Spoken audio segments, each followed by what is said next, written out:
বন্ধুরা, আশা করি তোমরা সবাই ভালো আছো। তোমাদের সবাইকে আমার ইউটিউব চ্যানেল লার্নিং উইথ গৌরবে ওয়েলকাম। আজ আমি তোমাদের সঙ্গে ষষ্ঠ শ্রেণীর ভূগোল বইয়ের একাদশ অধ্যায় মানচিত্র, এই অধ্যায় থেকে সমস্ত গুরুত্বপূর্ণ প্রশ্ন উত্তর আজকের এই ভিডিওতে আলোচনা করব। তাই ভিডিওটা প্রথম থেকে শেষ পর্যন্ত মনোযোগ দিয়ে দেখো।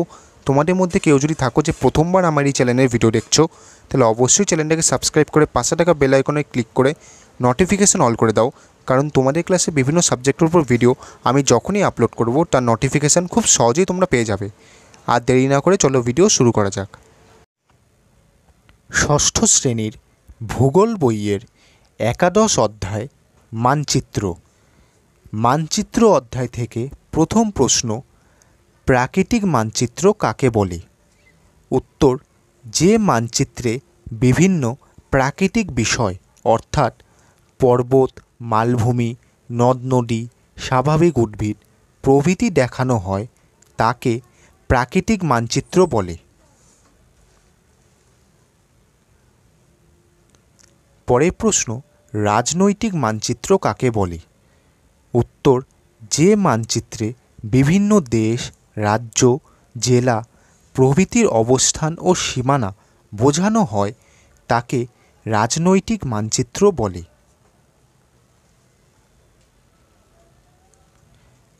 পরের প্রশ্ন, গ্লোব কি?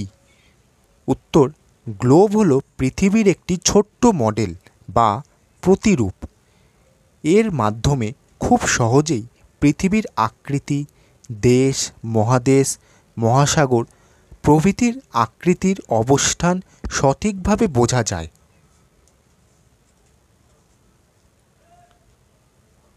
গ্লোবের ওপর লম্বালম্বিভাবে রেখাগুলিকে কি বলে? উত্তর, লম্বালম্বি রেখাগুলি হল দ্রাঘিমা রেখা।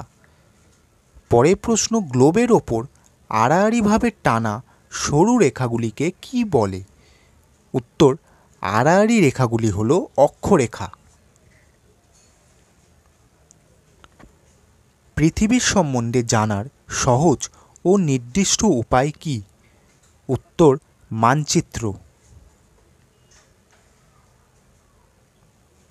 পরের প্রশ্ন, পৃথিবীর প্রাচীনতম মানচিত্র কবে কোথায় আবিষ্কৃত হয়েছিল? উত্তর, যীশুখ্রিস্টের জন্মের 2500 বছর আগে ব্যাবিলনে আবিষ্কৃত হয়েছিল।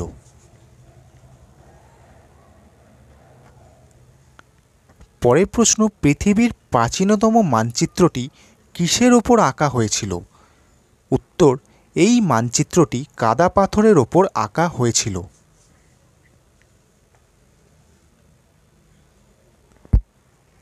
পরের প্রশ্ন, কে কবে প্রথম মানচিত্র বই প্রকাশ করেন? উত্তর, 1578 খ্রিস্টাব্দে ভূগোলবিদ মার্কেটর প্রথম মানচিত্র বই প্রকাশ করেন। পরের প্রশ্ন, অ্যাটলাস কি? উত্তর, এটি হল পৃথিবীর প্রথম প্রকাশিত মানচিত্র বই। কার নাম অনুসারে অ্যাটলাসের নামকরণ হয়? উত্তর, গ্রিক পুরাণ দেবতা অ্যাটলাসের নাম অনুসারে এই বইটির নামকরণ হয়। প্রাচীনকালে কিসের ওপর ম্যাপ আঁকা হতো? উত্তর, প্রাচীনকালে কাপড়, চামড়া, টুলট কাগজের ওপর ম্যাপ আঁকা হতো। পরের প্রশ্ন, ম্যাপ শব্দটির উৎপত্তি কোন শব্দ থেকে? উত্তর, ল্যাটিন শব্দ ম্যাপা থেকে। পরের প্রশ্ন, ম্যাপা শব্দের অর্থ কী?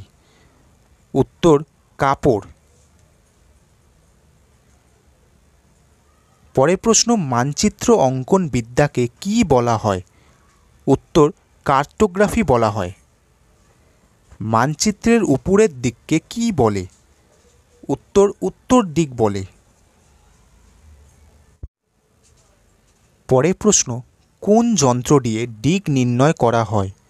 উত্তর, কম্পাস দিয়ে। কম্পাসে চুম্বকের কাঁটা সর্বদা কোন দিক নির্দেশ করে? উত্তর, উত্তর দিক নির্দেশ করে। রাতের আকাশে কি দেখে উত্তর দিক নির্ণয় করা যায়? উত্তর ধ্রুবতারা দেখে।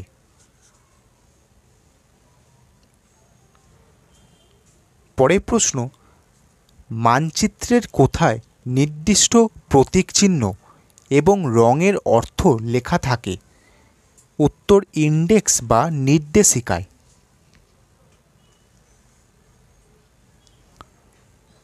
পরের প্রশ্ন, মানচিত্রের স্কেল কাকে বলে?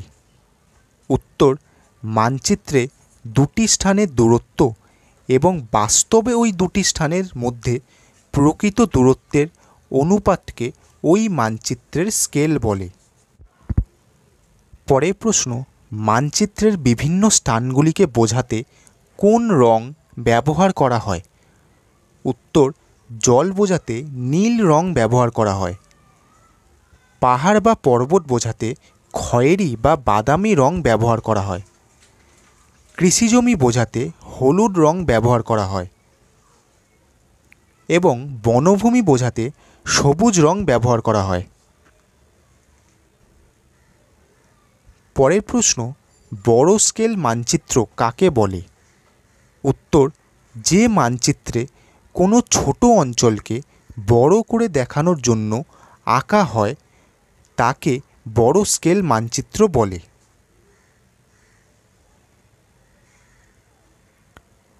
পরের প্রশ্ন, একটি বড় স্কেল মানচিত্রর উদাহরণ দাও।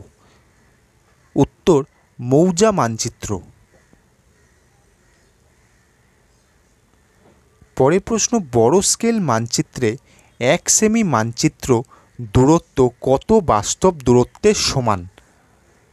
উত্তর এই মানচিত্রে 1 সেমি মানচিত্র দূরত্ব 2 কিলোমিটার বাস্তব দূরত্বের সমান।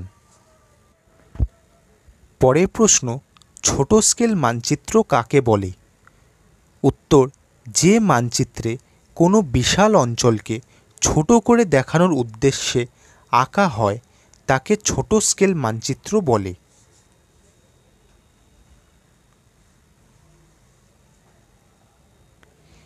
একটি ছোট স্কেল মানচিত্রের উদাহরণ দাও। উত্তর অ্যাটলাস। পরের প্রশ্ন, ছোট স্কেল মানচিত্রে 1 সেমি মানচিত্র দূরত্ব কত বাস্তব দূরত্বের সমান? উত্তর এই মানচিত্রে 1 সেমি বাস্তব দূরত্ব 250 কিমি বাস্তব দূরত্বের সমান। বন্ধুরা, পরের প্রশ্ন বলেছে মানচিত্র ও গ্লোবের মধ্যে পার্থক্য লেখো। উত্তর মানচিত্র পৃথিবীর বিশেষ কিছু অংশকে নির্দিষ্ট স্কেল অনুসারে সমতলে উপস্থাপন হল মানচিত্র।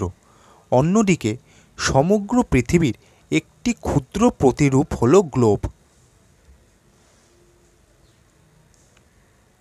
পরের পয়েন্ট, মানচিত্রে পৃথিবীর প্রকৃত আকৃতি সম্পর্কে ধারণা পাওয়া যায় না।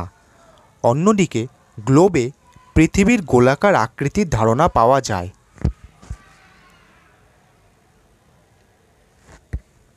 3 নম্বর পয়েন্ট, মানচিত্রের সাহায্যে পৃথিবীর দিনরাত্রির সংগঠন বোঝা যায় না। অন্যদিকে গ্লোবের সাহায্যে পৃথিবীর দিনরাত্রির সংগঠন বোঝা যায়।